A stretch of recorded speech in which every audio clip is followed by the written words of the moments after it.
আজকে জানাবো একটি অ্যাপের নাম, smart election management BD app. কি আছে এই অ্যাপে? আসন্ন ত্রয়োদশ জাতীয় সংসদ নির্বাচনকে সামনে রেখে ভোটারদের জন্য নতুন একটি ডিজিটাল সেবা চালু করেছে নির্বাচন কমিশন।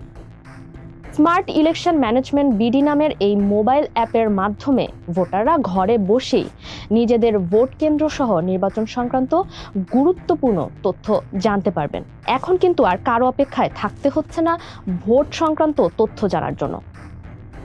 অ্যাপটিতে জাতীয় পরিচয়পত্র নম্বর ও জন্ম তারিখ ব্যবহার করে ভোট কেন্দ্রের নাম, ঠিকানা, ভোট দেওয়ার সিরিয়াল নাম্বার এবং কেন্দ্রের জিও লোকেশন সহ বিস্তারিত তথ্য দেখা যাবে। ম্যাপ, দূরত্ব ও কেন্দ্রের ছবিও এতে সংযুক্ত রয়েছে। অ্যাপটি গুগল প্লে স্টোর ও অ্যাপল অ্যাপ স্টোরে পাওয়া যাচ্ছে। এছাড়াও অ্যাপের মাধ্যমে নিবন্ধিত রাজনৈতিক দলগুলোর তথ্য, নির্বাচনে অংশগ্রহণকারী প্রার্থীদের হলফনামা, প্রতীক, নির্বাচন সংক্রান্ত হালনাগাদ তথ্য এবং ফলাফল জানা যাবে। ফলে শুধু ভোটার নয়, সাধারণ মানুষ ও নির্বাচন নিয়ে আগ্রহী ব্যক্তিরাও এই অ্যাপ থেকে প্রয়োজনীয় তথ্য সংগ্রহ করতে পারবেন। নির্বাচন কমিশনের মতে ডিজিটাল এই উদ্যোগ ভোটারদের হয়রানি কমাবে এবং নির্বাচন ব্যবস্থাপনায় স্বচ্ছতা ও সহজতা বাড়াবে।